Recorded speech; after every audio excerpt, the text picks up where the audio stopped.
Good morning, students. Today I am going to discuss the difference between capital expenditure and revenue expenditure.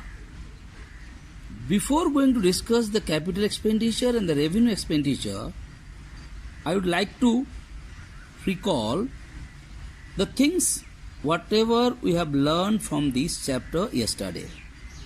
Yesterday we learned the meaning of capital expenditure with example. We learned the meaning of revenue expenditure with example, and we learned the features of capital expenditure and the features of revenue expenditure. And if you know the feature, from the features it is very easy for you to find out the difference between capital expenditure and revenue expenditure. This capital expenditure and revenue expenditure is very important for you as a commerce students to know the meaning. Once more I would like to clear. First you come to the word expenditure. What is expenditure means? In our day-to-day life, all of us are knowing expenditure means money spent. And you know this money is being spent for different purpose in our day-to-day life. Yesterday it was been mentioned, it's been clear to you, basically money is spent by a businessman or even an individual for two purposes, basically two purposes. Number one, to gain fixed assets. The question arises, what is fixed assets? Fixed assets means which are going to give you the return for a long period of time. Like you are buying a land, you are buying a house, you are buying a car, you are buying a vehicle. These are basically called the fixed assets. And what are revenue expenditure? Revenue expenditures are those expenditure which you are doing to fulfill your day-to-day need. There also I had given you an example, like your father is going to the market to buy the vegetable, or is paying your school fees, or is paying the electricity bill. These are called the revenue expenditures. So what you understood? Expenditure means money spent. And when the money is being spent, this money is being spent by the different organizations or the individual for two purposes. One purpose is to increase the fixed assets, and the other to maintain the day-to-day life. So now I am going to discuss the difference with point wise. Number one, if the question asks you, write the differences between capital expenditure and revenue expenditure. Now if the question is for 5 marks, if you write these 4 points, these most important points, you are supposed to get the full marks. Now I am coming to discuss the points step by step. First points of distinction is the purpose. Now you know what is the meaning of purpose. What is the purpose? That is why you are spending the money. You are doing the capital expenditure and the revenue. So purpose of capital expenditure is to gain the fixed assets.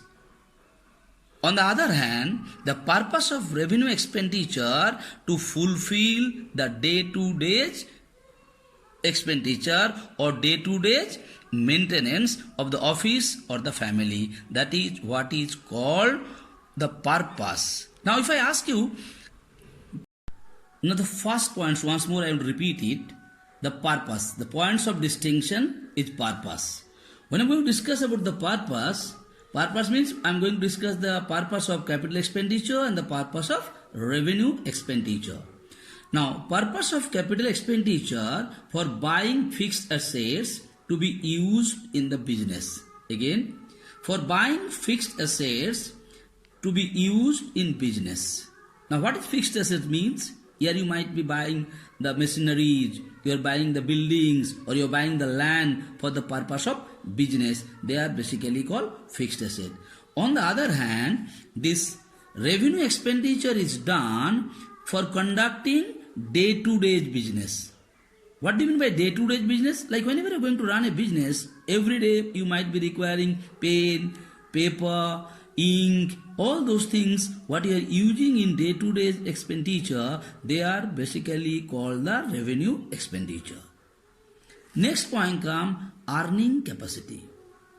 Now, what do you mean by earning capacity? Earning capacity here we are going to discuss. If you make the capital expenditure, whether your earning capacity will increase or whether you make the revenue expenditure, your earning capacity will increase or decrease. So the next point, what I am telling you, earning capacity. So what is happening here? In capital expenditure, increase the earning capacity. And in revenue expenditure, doesn't increase the earning capacity. Now I want to give you an example to make it very clear to you how the capital expenditure increase the earning capacity. Like you are running a factory and you have an old machine. Now in place of the old machine, you bought a new technology or new machines.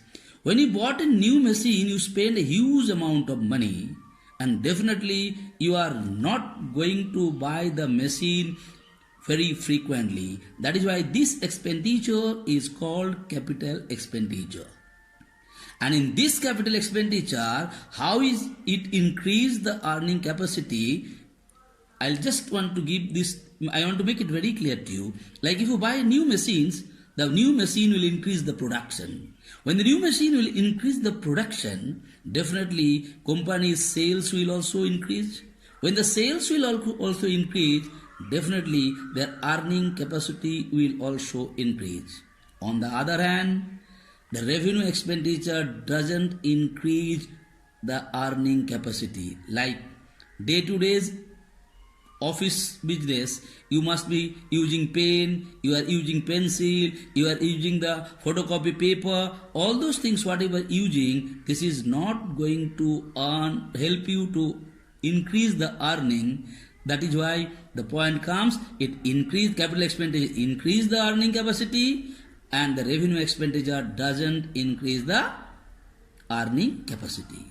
Next point का period of benefit. All of us knowing period of benefit, कितना दिन तक तुमको इसका benefit मिलेगा? That's what is called period of benefit. You all are knowing capital expenditure. Yesterday when I given you the definitions, I told you capital expenditures are those expenditures which are non-recurring in nature, and this expenditure is giving the benefit not only for the current financial year or the accounting year, it gives for a long period of time. So from the definition you will be able to know period of benefit. In place of capital expenditure, benefit continuing for long period of time, not only for the current accounting year.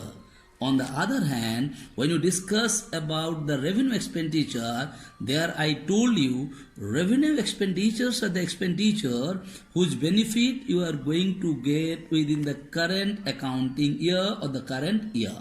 So here the benefit of revenue expenditure you are going to get with immediate effect or within the current accounting year. It has been discussed yesterday with the practical example. I hope it is clear to you. Now the most important and easy thing what all of us are knowing, what is the nature? So you are knowing what is the nature? Like capital expenditure is non-recurring in nature. On the other hand, revenue expenditure is recurring in nature. What is non-recurring in nature? Which is not taking place very frequently. On the other hand, what is revenue expenditure? It is recurring in nature, means which is taken place very frequently. So these are the most important points of distinction between capital expenditure and revenue expenditure.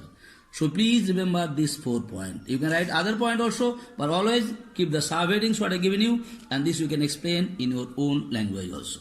I hope it is clear to you the difference between these two. Now I am going to discuss one of the most important component of this chapter, that is defrauded revenue expenditure. And I can give you the guarantee this question will come next year board examination. 100% this is going to come in the board examination. Now what you have to know from it, only the meaning and the example of defrauded revenue expenditure. See here, 2 words are there. One is revenue, before that defrauded. Now revenue expenditure, you all are knowing. What is revenue expenditure? Revenue expenditure means the expenditure what you are doing for your day-to-day management. And these expenditures are basically recurring in nature. And the benefit of this expenditure you are getting within the current accounting year. But you must see here, before the revenue, a new word is been added. Defrauded revenue expenditure. Now this defrauded has different meanings. What is the meaning of defrauded revenue expenditure? Means that this kind of expenditures are revenue expenditures, but the benefit of which you are going to get for a longer period of time, for several years. That is what is called defrauded revenue expenditure. So defrauded revenue expenditure means the revenue expenditure, the benefit of which you are going to get for a longer period of time. So I have written it here, the keyword revenue expenditure in which the benefit is received in several years or for a long period of time. I want to give an example of this defrauded revenue expenditure. Like an organization or a company are spending a huge amount of money for their advertisement. Now what the company is doing, when they are going to do the new product, new item, when they are going to give it in the market, they spend a lot of money on the advertising expenditure for the advertisement purpose. Now this advertisement purpose, what they basically do, why this is called revenue expenditure, you must have been noticed, for a period of time, maybe for 15 days or 20 days or 1 month, regularly the advertisement is coming in your TV channels or in the newspaper or in the magazines. When this advertisement is coming in the TV channels or magazines very frequently, so the company has to pay the advertisement charges to the channel people or to the media people very frequently. That is why this expenditure is called revenue expenditure. Why this is called revenue expenditure? Because the money or the charges of the advertisement is paid very frequently. But what is happening? Though they spend a huge amount of money for the advertisement, but they get the benefit for a longer period of time, because people remember about that advertisement and they are buying that goods not only for that month, not only for that particular year, they are buying it for a longer period of time. That is why this kind of expenditure is called defrauded revenue expenditure. So once more I will tell you, it is very important. What do you mean by defrauded revenue expenditure? Give one example. So here you write here, defrauded revenue expenditure means the revenue expenditure in which the benefit is received for a longer period of time or several years. One of the example I given you, the huge amount of money spent for advertisement. Another example you can give, money spent on, huge amount of money spent on upkeeping a building. So these are the examples of defrauded revenue expenditures. So once more, I want to repeat the things discussed today. First I discussed the difference between capital expenditure and the revenue expenditure. And there I told you what do you mean by capital expenditure, what do you mean by revenue expenditure. And whenever you are going to discuss, these are the most important points of distinction, like purpose, earning capacity, period of benefit and nature. You must write this as a point of distinction, and one side capital expenditure, one side revenue expenditure. And then I told you this is definitely going to come in your examination. What do you mean by defrauded revenue expenditure? And give one examples. Okay. Now I am going to give you the homework for tomorrow. What is your homework? What is meant by defrauded revenue expenditure? Give one example. Please write it properly. You must write revenue expenditure. Don't forget the word to write revenue expenditure.